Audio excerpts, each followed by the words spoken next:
Okay, here I am in Smyths Toys in Harlow. Looks like they've got some D-case and another D-case there, the Cadillac Seville.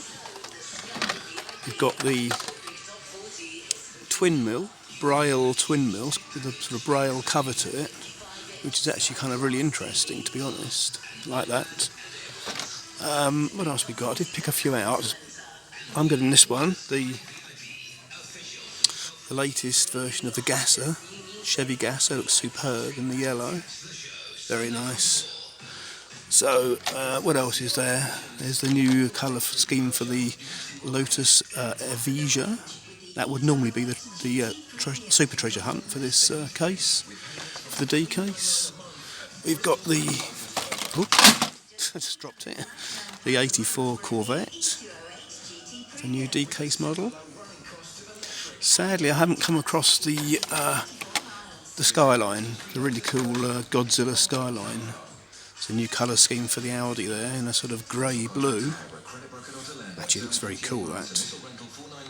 Rather like that. What else is there?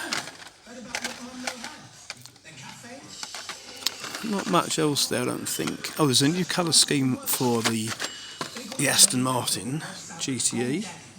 That's a kind of like a golf. It is a golf colour scheme. Very nice, very cool. My little pile is building up. To take with me is building up at the moment. So a few other bits and pieces. What else is there?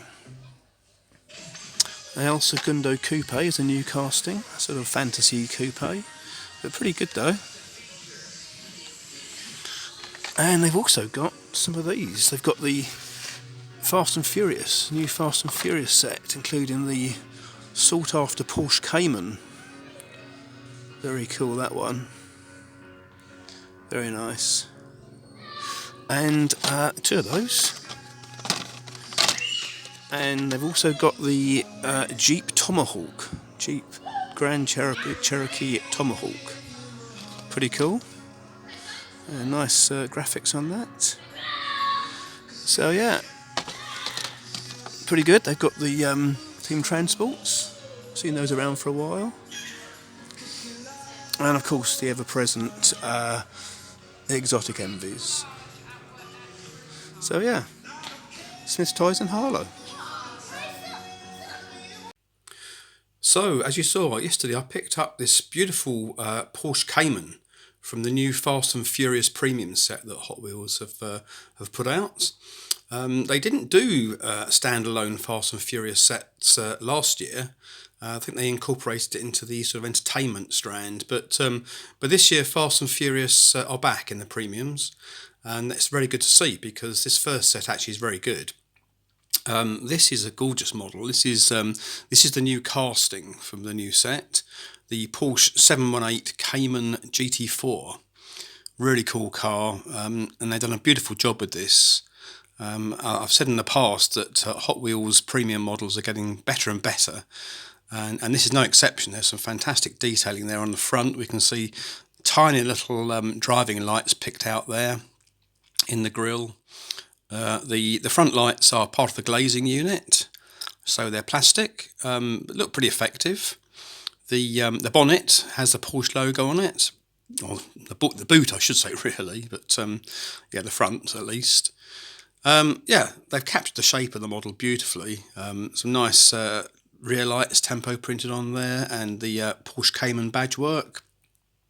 Some very nice black 5-spoke alloys, which really suit the car in this lovely white colour scheme. Looks particularly cool in this colour, and yeah, it's a very nice model. And I'm glad that the Fast and Furious are back in the main line. Sorry, in the premium line. So let's have a look and see what else is in this set. There is the Nissan Skyline R34, which they've done in the colour scheme taken from the Toyota Supra, which I think has been, it's been a talking point, particularly I think amongst the Hot Wheels fans. But yeah, I think it looks good. I should be looking out for that one. There's the Mazda RX-7 in white with the HKS branding on the side. That's another one I'll be looking out for. There's a Chevrolet Camaro and the Jeep Cherokee Trackhawk. I think I called it the Tomahawk in the video yesterday, but it's actually a Trackhawk, which is very similar to a model they brought out in the past, but I think there's some slight differences.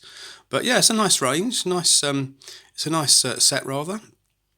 And I say I'll be looking out for the Skyline and the RX-7 to go with the Porsche Cayman.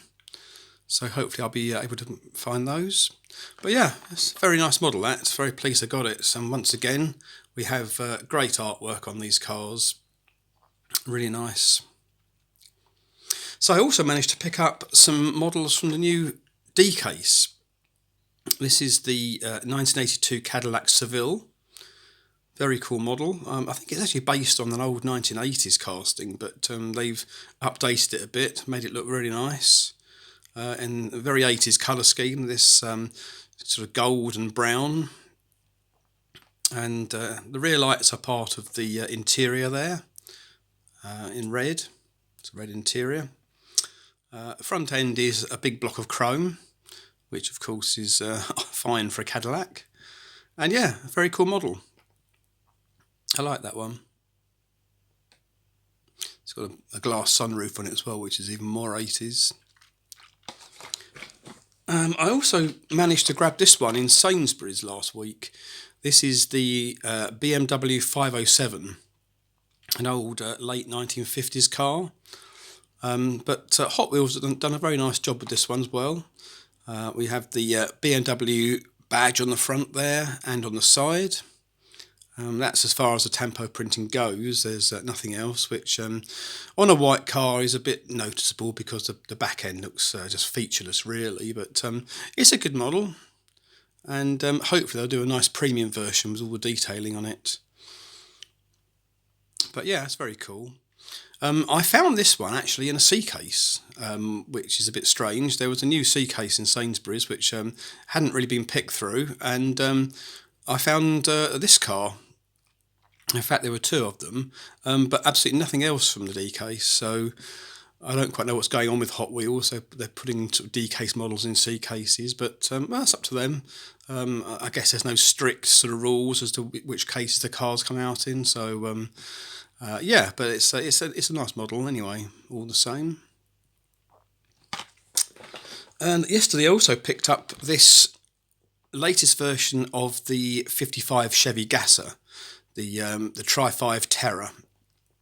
And this is also a model which I was expecting was going to be in the E case, but it was in a D case. So I think I don't quite know what's happening at the Hot Wheels factory, but they're sort of packing up models from different cases that we were expecting. So that's okay. That's fine. I mean, I don't mind which models come in which case. And it's always, as long as we're getting newer models in older cases, I'm all for that. So yeah, very cool model.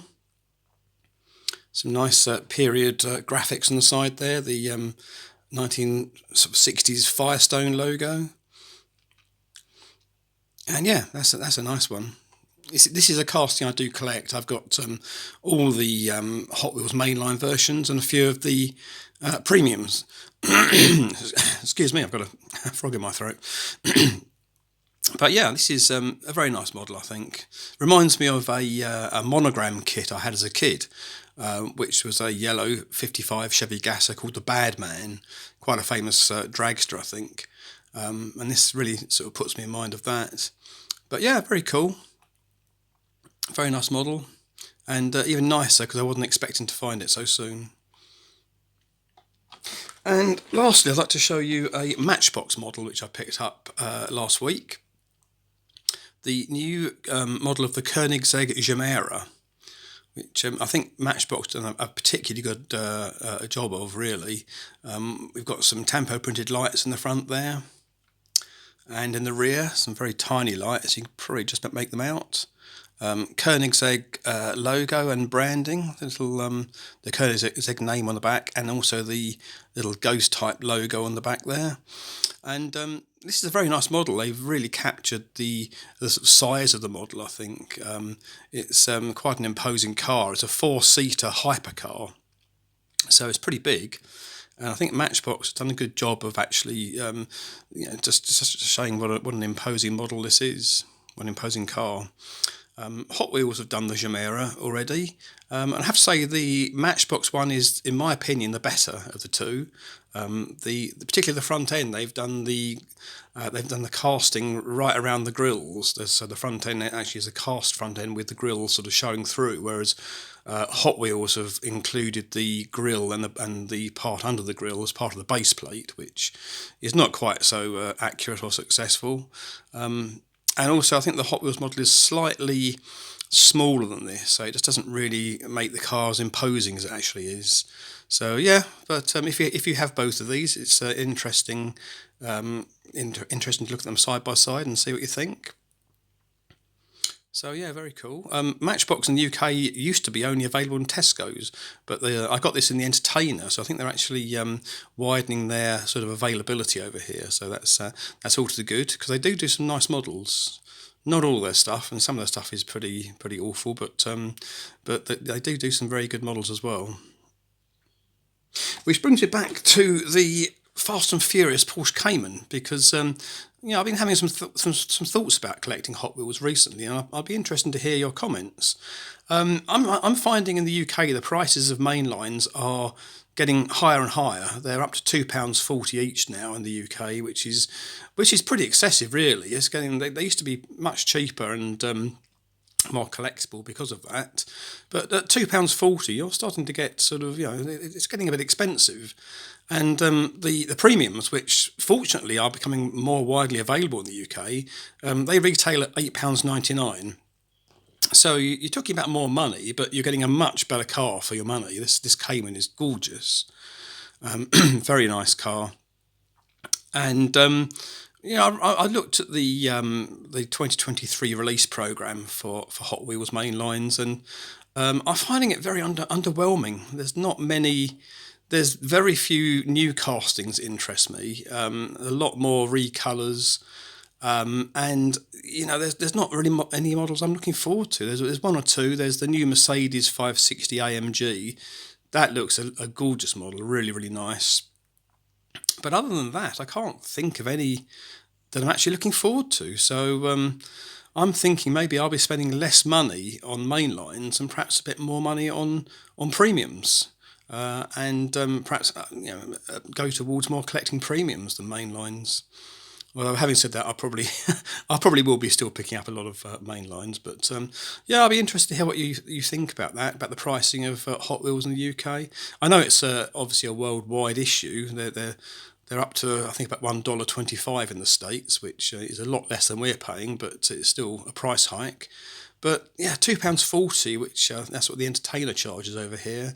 That's a lot. You can get them for £1.69 in places like B&M and Smyths Toys, but I guess they won't be there at that price much longer. But so that's a point which we can think about. And as I say, I'd like to hear your thoughts on it. So I'll leave you with that, and I'll catch you in the next video. And of course, in the meantime, happy hunting.